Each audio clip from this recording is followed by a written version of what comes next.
कर रहा है। कुर्मी समाज के कुछ लोग भी आंदोलन में शामिल होते हैं, लेकिन मुखर होके नहीं करते हैं। कुर्ती में रवि मिश्रा को अध्यक्ष बनाया जाता है, आदिवासी समाज के बहुत सारे नेता विरोध करते हैं।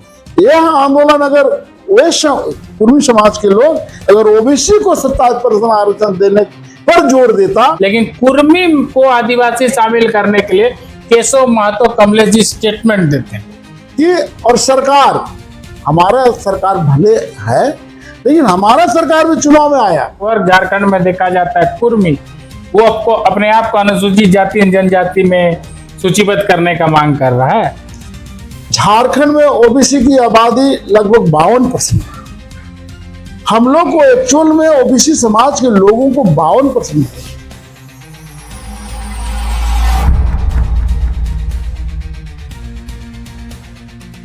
झारखंड में ओबीसी का आरक्षण 7 जिलों में शून्य कर दिया गया। पूरे देश में ओबीसी का आरक्षण 27% है, झारखंड में घटाकर 14% कर दिया गया। इसी बीच ओबीसी का एक बड़ा वर्ग कुर्मी इस बात को लेकर आंदोलित है कि उसे अनुसूचित जाति एवं जनजाति में सूचीबद्ध कर दिया जाए।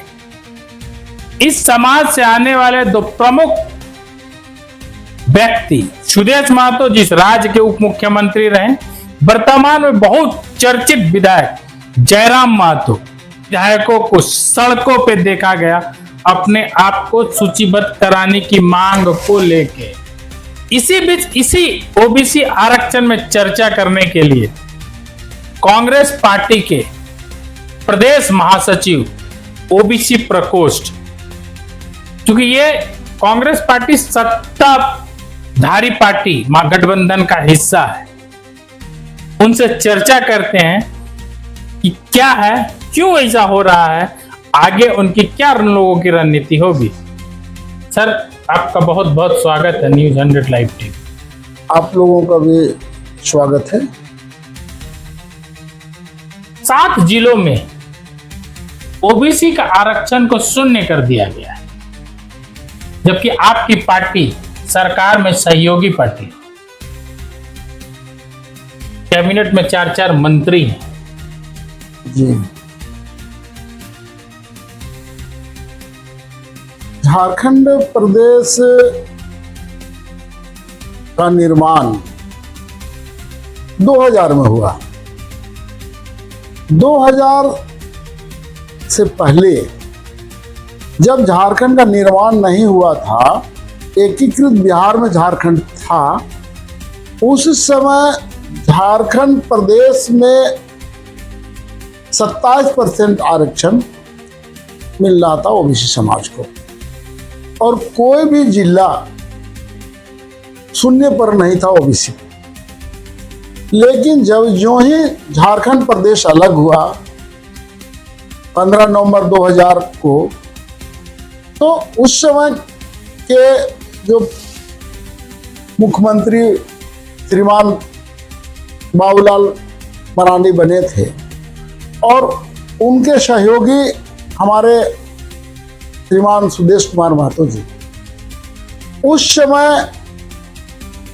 आरक्षण के साथ, ओबीसी के आरक्षण के साथ कुछ षड्यंत्र हुआ, और जो भी षड्यंत्र हुआ, जो भी षड्यंत्रकारी थे, लेकिन इन्हीं मुख्यमंत्री और उप मुख्यमंत्रित्व के काल में ओबीसी की आरक्षण 27% से घटा करके 14% कर दिया गया, और 7 जिलों में ओबीसी का आरक्षण को शून्य कर दिया। उसकी लड़ाई ओबीसी समाज 2000 अलग होने के बाद जब से कर दिया गया आरक्षण 14%, तब से अब तक कई बार सड़क जाम, गवर्नर हाउस के पास धरना प्रदर्शन, मुख्यमंत्री को ज्ञापन देना, मंत्रियों को ज्ञापन देना, यहाँ तक केंद्र सरकार को भी इसकी सूचना बराबर देते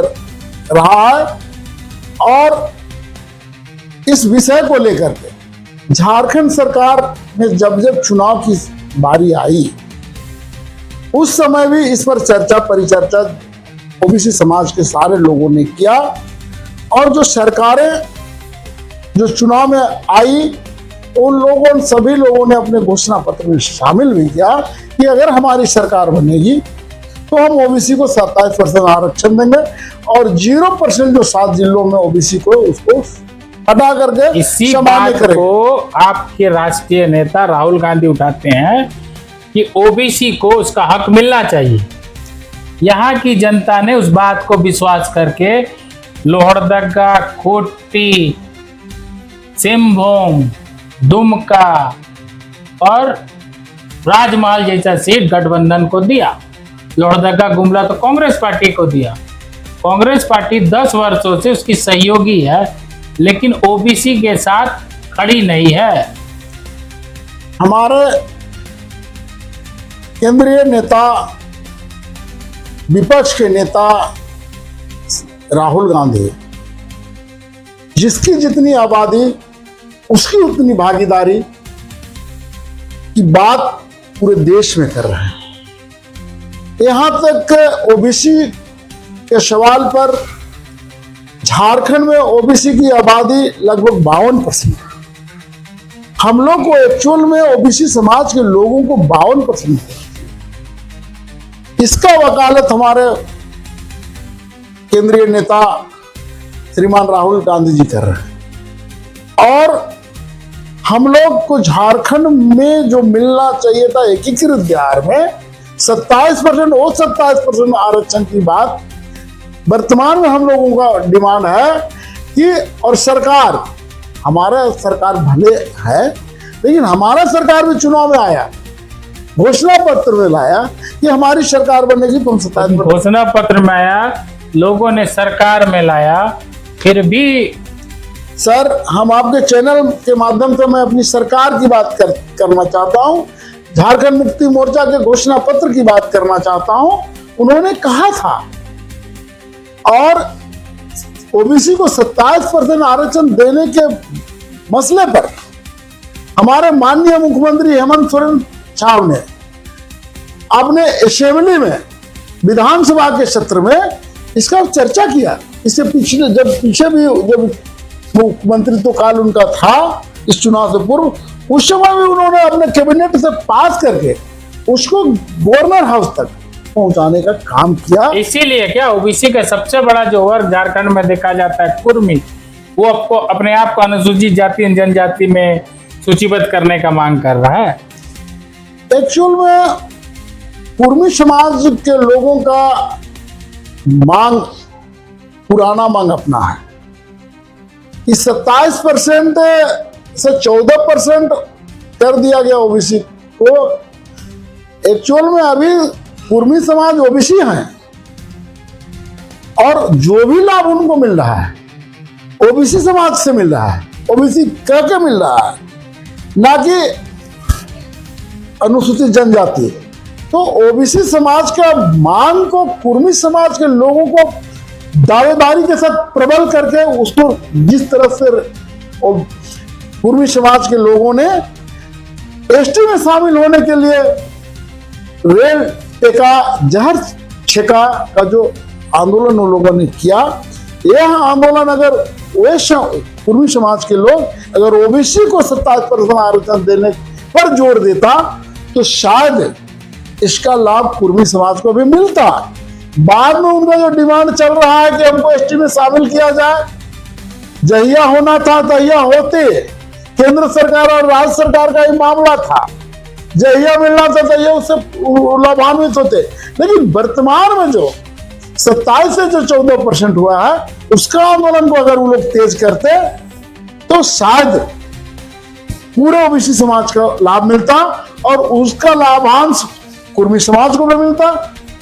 अब देख लीजिए कुर्मी समाज के नेता लोग, सुदेश बाबू को देख लीजिए, जब मुख्यमंत्री थे 27 से 14 में हाँ करके कर दिए।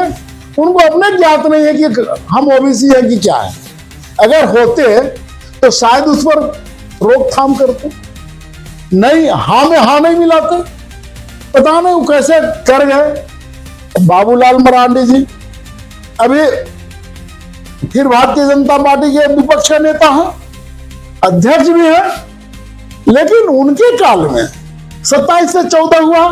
कितना दुख होता है ओबीसी समाज को, कितना दुख इन लोगों दोनों नेताओं ने दिया है। और आज ओबीसी के हित की बात हो भारतीय जनता पार्टी। इसी जगह एक बड़ा प्रश्न खड़ा हो जाता है, कांग्रेस पार्टी का प्रदेश अध्यक्ष ओबीसी से, विधायक दल का नेता ओबीसी से, ओबीसी का जीरो हो जाने पे मुंह नहीं खोलता है, लेकिन कुर्मी को आदिवासी शामिल करने के लिए केशव महतो कमलेश जी स्टेटमेंट देते हैं।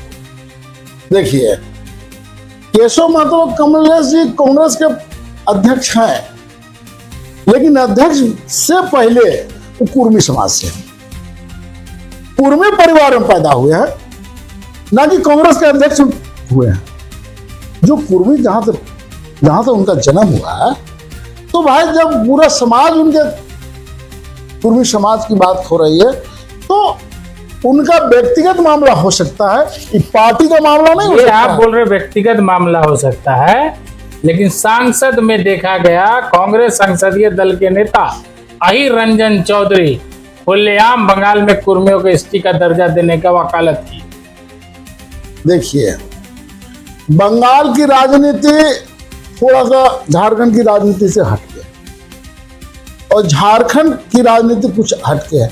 अभी देख लीजिए कि बंगाल में चुनाव एकदम सर पर है, राजनीति से प्रेरित होकर के ओबीसी को घसीटने का जो काम हो रहा है, बंगाल के लोग हों या उड़ीसा के लोग हों, ये राजनीति चुनाव को लेकर के जो ओबीसी को घसीटने का काम हो रहा है कि देंगे, दे क्यों नहीं देते हैं?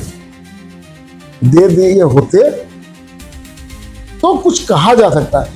अब चूंकि बंगाल में कुर्मियों का भी प्रभाव है, सरकार बनाना है, अगला चुनाव होना है, तो वहां के बातों पर और झारखंड के बातों में बहुत अंतर है जनाब।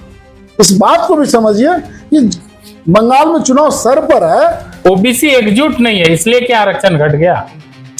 ओबीसी हमेशा एकजुट है, आगे भी एकजुट रहेगा। लेकिन अभी आपने बोला ना कि ओबीसी का कुछ हिस्सा कुर्मी, जो बड़ा हिस्सा है, कहता है कि हम बनेंगे एसटी, अपना डफली अपना राग। उनको 27% से 14 मिला है, उसको 27 पाने की जोर बढ़ना चाहिए, आंदोलित होना चाहिए, तो उसको ना करके वो एसटी बनने पर जोर मार रहे हैं। तो निश्चित तौर पर जो आपका कटा है 27 से 14 है, तो उसमें शिथिलता एक समाज के लोग कुछ पर नहीं कर रहे हैं, चुप है। अब अन्य समाज, कुर्मी समाज के बाद जो अन्य समाज बचता है, सब आंदोलन कर रहा है। कुर्मी समाज के कुछ लोग भी आंदोलन में शामिल होते हैं, लेकिन मुखर होकर नहीं करते हैं। या जब तक मुखर होकर के नहीं होगा, तब तक ये 14 से 27 देने में, चूंकि और 27 का मामला झारखंड सरकार को अंगुली हम नहीं उठा सकते हैं। झारखंड सरकार चूंकि अपने असेंबली विधानसभा में पारित करके केंद्र सरकार के पास भेजने के लिए गवर्नर के पास भेजा हुआ, गवर्नर के पास जाकर अटक पाया, फिर वहां से दबा हुआ रह जाता है, फाइल दबी रह जाती है, या फिर नाना प्रकार के बातें आने लगती है। यहाँ पर सरकार के कहाँ दोष है? सरकार तो उसको बना के भेज रहा है, अपने विधानसभा से पास कर। सरकार अपने वादा जो किया है चुनाव में कि हम पिछड़ों को 27% आरक्षण देंगे, उस पर तो आप कॉल कर रहे हैं। कांग्रेस पार्टी की बात, हमारे राहुल गांधी कहते हैं कि जिसकी जितनी आबादी उसमें की भागीदारी, वो तो हम लोग 52% का वकालत करते हैं, हमारी आबादी 52% है, हमको 52 मिलना चाहिए, उसी को राहुल गांधी कहते भी है। इसमें कहाँ राहुल गांधी कहते हैं जिसकी जितनी आबादी उसकी इतनी भागीदारी।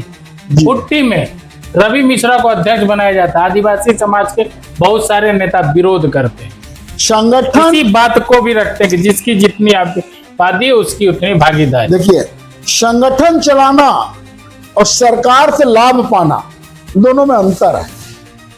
संगठन को चलाने में किसको बनाया जाए जो पूरे समूह को चला सके, समन्वय बना सके, और सरकार से मिलने वाला लाभ जिस समाज की जिसकी जितनी आबादी है उसको पाना और उसको लेना अंतर है। संगठन एक कुछ दूसरा तरह का काम है और सरकार से लाभ पाना दूसरा तरह का काम है। दोनों काम में अंतर है। आप काम को समझिए। जो आदमी मान लिया जाए कि हमारी आबादी बहुत अधिक है, लेकिन आबादी रहने के बाद भी अगर हमारे लोग से संगठन नहीं संभालता तो जिससे संगठन संभालता संगठन उसके हाथ में जाता है। मामला संगठन को कैसे पार्टी को मजबूत किया जाए, वहां तो पार्टी की मजबूती की बात होती है। तो इसमें तो बनना और किसी का उंगली उठाना गड़बड़ नहीं है। हमसे बात करने के लिए बहुत बहुत धन्यवाद। आपको भी सर बहुत बहुत धन्यवाद।